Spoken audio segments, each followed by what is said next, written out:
இது ஒனி நியூஸின் உலக செய்திகள். செய்திகளை வாசிக்கும் நான் கனிஷ்கா குணபாலன். முதலில் தலைப்புச் செய்திகள். இஸ்ரேலின் தாக்குதலில் கொல்லப்பட்ட உயர்மட்ட இராணுவ தளபதிகள் மற்றும் அணுசக்தி விஞ்ஞானிகளுக்காக இறுதி ஊர்வலத்தை நடத்திய ஈரான். செம்மணி மனித புதைக்குழி விடயத்தையும் மூடி மறைக்க நாம் ஒருபோதும் அனுமதிக்கப் போவதில்லை. இலங்கை தமிழரசுக் கட்சியின் பொதுச் செயலாளர் தெரிவிப்பு. யுரேனியம் செறிவூட்டலை மீண்டும் ஈரான் தொடங்கிவிடும். சர்வதேச அணுசக்தி அமைப்பு தெரிவிப்பு. கீழடி அகழ்வில் பெறப்பட்ட மண்டை ஓட்டை அடிப்படையாக வைத்து பண்டைய தமிழர்களின் முகத்தை உருவாக்கிய பிரித்தானிய பல்கலைக்கழகம். அரசியல்வாதியால் இந்து பெண் பாலியல் வன்புணர்வு செய்யப்பட்ட சம்பவம். பங்களாதேஷில் வெடித்த போராட்டம். தொடர்வன விரிவான செய்திகள். இஸ்ரேல் தாக்குதலில் கொல்லப்பட்ட ஈரான் இராணுவ மற்றும் அணுசக்தி விஞ்ஞானிகளுக்கு இறுதி சடங்கு நடத்தப்பட்டுள்ளது.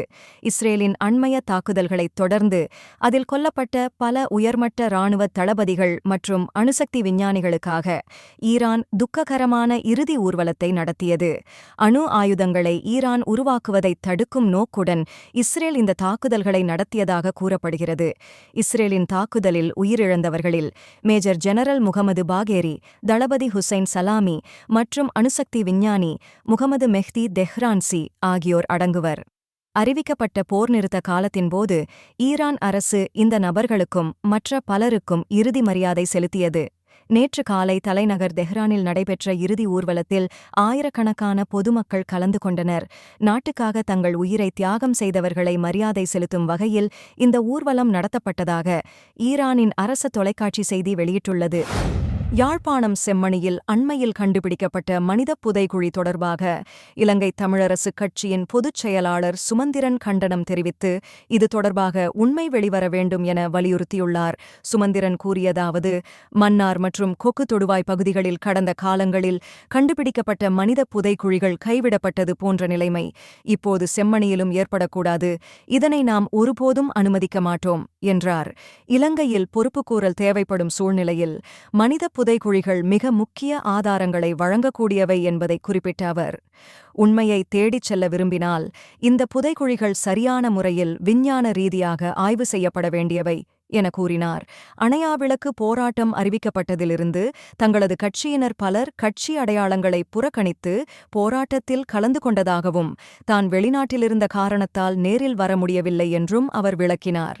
அத்துடன் செம்மணி மட்டுமன்றி வடக்கு மற்றும் கிழக்கில் உள்ள மற்றைய புதைக்குழிகளும் சர்வதேச நிபுணர்களின் மேற்பார்வையில் முழுமையாக அகழாய்வு செய்யப்பட வேண்டும் என்றும், விஞ்ஞானபூர்வம் மற்றும் சர்வதேச மாநில அடிப்படையில் இந்த பகுதிகள் ஆய்வு செய்யப்பட வேண்டும். இதற்காக சர்வதேச அமைப்புகளுடன் எங்கள் முயற்சிகள் தொடர்ந்து நடைபெற்று வருகின்றன என்றும் சுமந்திரன் தெரிவித்தார். ஈரானின் யுரேனியம் செறிவூட்டலை மீண்டும் தொடங்கிவிடும் என்று ஐக்கிய நாடுகள் சபையின் கீழ் செயல்படும் சர்வதேச அணுசக்தி அமைப்பு தெரிவித்துள்ளது. கடந்த 13ஆம் திகதி ஈரானின் அணு ஆய்வு மையங்கள் மீது இஸ்ரேல் தாக்குதல் நடத்தியது. இதனைத் தொடர்ந்து அமெரிக்காவும் நேரடியாக தாக்குதலை நடத்தியது. அதன் பின்னர் ஈரானின் அணு ஆய்வு மையங்கள் முற்றிலும் அழிந்துவிட்டதாகவும் இனி அணு ஆய்வு விடயங்களை தொடர அந்நாட்டிற்கு 20 முதல் 30 ஆண்டுகளாவது ஆகலாம் என்று அமெரிக்காவும் ஜனாதிபதி டொனால்ட் ட்ரம்பும் கூறினர். இந்த நிலையில் திடீர் திருப்பமாக சர்வதேச அணுசக்தி அமைப்பின் தலைவர் ரஃபாயல் மாரியானோ குரோசி சில மாதங்களில் ஈரான் செறிவூட்டப்பட்ட யுரேனியத்தை உற்பத்தி செய்ய தயாராகிவிடும் எனவும், இன்னும் சிறிது காலத்தில் அணு ஆயுத உற்பத்தியையும் ஈரானால் மேற்கொள்ள முடியும் எனவும் தெரிவித்துள்ளார். நேர்காணல் ஒன்றில் பேசிய அவர், ஈரானின் யுரேனியம் செறிவூட்டும் மையத்தின் சில பகுதிகள் இன்னும் பயன்பாட்டில் இருக்கின்றன. சில மாதங்களில் செறிவூட்டப்பட்ட யுரேனியத்தை உற்பத்தி செய்யக்கூடிய சில சென்ட்ரிஃபியூகளை ஈரானால் இயக்க முடியும். இன்னும் சரியாக சொல்வதெனில் ஓரிரு மாதங்களிலேயே இதை ஈரான் செய்யக்கூடும். தற்போது இந்த யுரேனியம் எங்கே இருக்கிறது என்பதை உறுதிப்படுத்த சர்வதேச அணுசக்தி அமைப்பால் முடியவில்லை என்றும் தெரிவித்தார். கீழடி அகழ்வின் போது கிடைக்கப்பெற்ற மண்டை ஓட்டை அடிப்படையாக வைத்து பிரித்தானிய பல்கலைக்கழகம் 2500 ஆண்டுகளுக்கு முன் வாழ்ந்த தமிழர் முகங்களின் புகைப்படங்களை உருவாக்கியுள்ளது. சிவகங்கை மாவட்டம் கீழடியில் தமிழ்நாடு அரசின் தொல்லியல் துறை அகழாய்வுப் பணிகளை மேற்கொண்டு வருகிறது. கிறிஸ்துவுக்கு முன் 6ஆம் நூற்றாண்டிலேயே தமிழ் சமூகம் படிப்பறிவும் எழுத்தறிவு பெற்ற சமூகமாக விளங்கியதை கரிமப் பகுப்பாய்வு காலக்கணக்கீடு மூலம் முதன்முதலாக தமிழ்நாடு அரசு தொல்லியல் துறை நிறுவியது. மேலும் மேலும் அங்கு கிடைக்கப்பெற்ற பல்வேறு சான்றுகள் மூலம் 2500 ஆண்டுகளுக்கு முன்னரே கீழடியில் நகர நாகரிகம் இருந்ததை உறுதிப்படுத்திய தொல்லியல் துறை அதை புத்தகமாகவும் வெளியிட்டது. இந்நிலையில் தற்போது 2500 ஆண்டுகளுக்கு முன்னர் கீழடியில் வாழ்ந்த தமிழரின் முகம் எப்படி இருக்கும் என்பதை பிரித்தானியாவின் லிவர்பூல் ஜான் மூர்ஸ் பல்கலைக்கழகம் உருவாக்கியுள்ளது. கீழடி அருகே உள்ள கொந்தகை பகுதியில் கிடைக்கப்பெற்ற மண்டை ஓட்டினை அடிப்படையாக வைத்து மதுரை காமராஜர் பல்கலைக்கழகத்தின் உதவியுடன் இந்த படங்கள் உருவாக்கப்பட்டுள்ளது.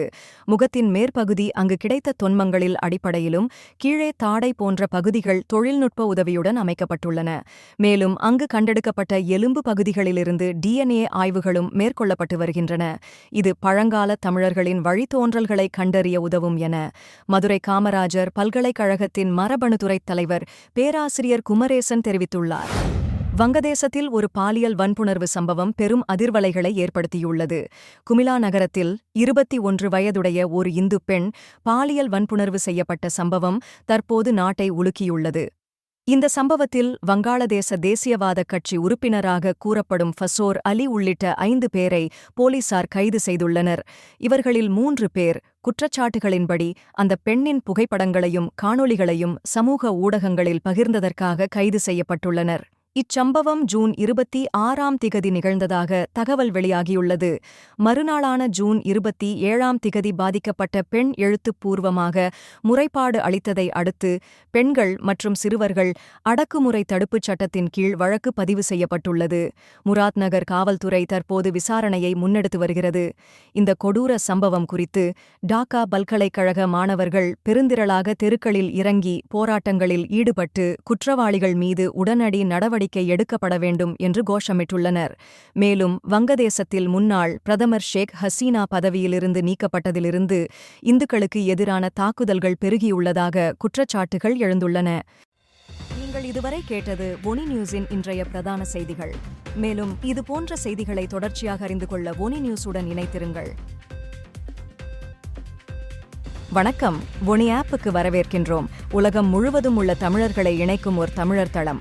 உங்களுக்கு அருகில் நடைபெறும் கலாச்சார நிகழ்வுகளை காணவும், உலகெங்கிலும் உள்ள தமிழ் மக்களுடன் உங்கள் நெட்வொர்க்கை விரிவாக்கவும், தமிழ் கலாச்சாரத்தின் பரந்த மரபுகளை அறிந்து கொள்வதுடன் செய்திகள், அருகிலுள்ள வியாபார நிலையங்கள், நாணய மாற்று வீதங்கள் மற்றும் உலகம் முழுவதும் உள்ள தமிழர்களை ஒன்றிணைக்கும் வகையில் பல்வேறு அம்சங்கள் உள்ளன. இது நமது அற்புதமான வரலாற்றையும் கலாச்சாரத்தையும் கொண்டாட ஒரு இனிமையான இடமாக இருக்கும்.